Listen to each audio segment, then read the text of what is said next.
The Knock on the Manor Gate. Franz Kafka, first published in 1931, written in 1917. Translated from the German by Michael Troy. It was summer, a hot day. I was on my way home with my sister as we passed the gate of a manor. I do not know if she struck the gate deliberately or absent-mindedly, or merely threatened to do so with her hand and did not strike it at all. 100 paces further on along the road, where the road turns to the left, began the village. We were not familiar with it, but just after the first house, people appeared and waved to us.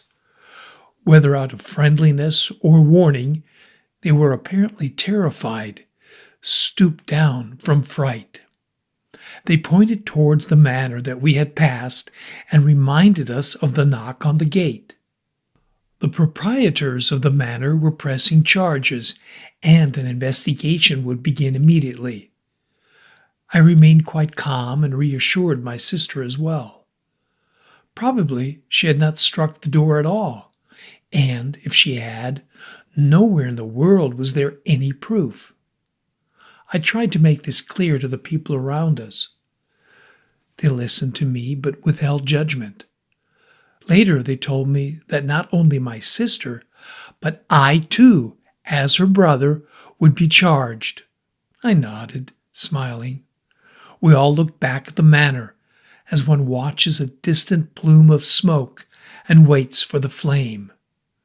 And indeed, we soon saw horsemen riding in through the wide-open gate. Dust rose, concealing everything.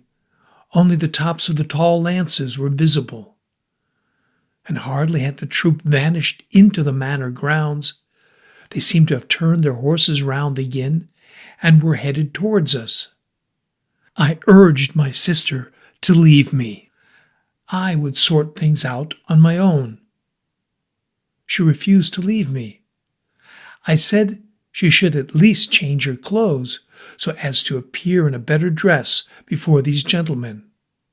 At last she obeyed and set out on the long road home. Soon the horsemen were beside us, and even before dismounting they inquired about my sister. "She isn't here at the moment," was the apprehensive reply, "but she would come later." The answer was received with indifference. The important thing, above all, was that they had found me. Essentially, there were two gentlemen, the judge, a young lively fellow, and his discreet assistant, who was called Assmann. I was prevailed upon to enter the village inn.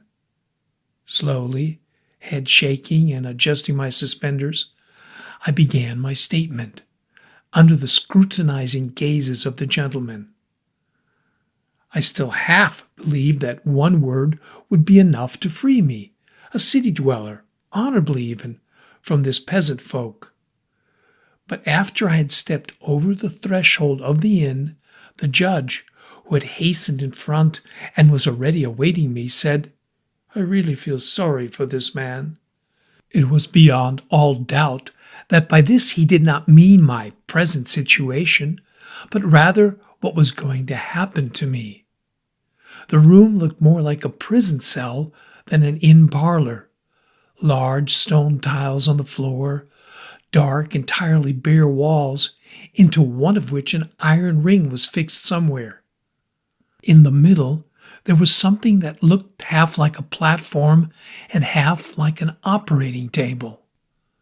Would I ever again be able to taste any other air than that of a prison? That is the great question. Or rather, it would be, if I still felt I would have any prospect of being discharged.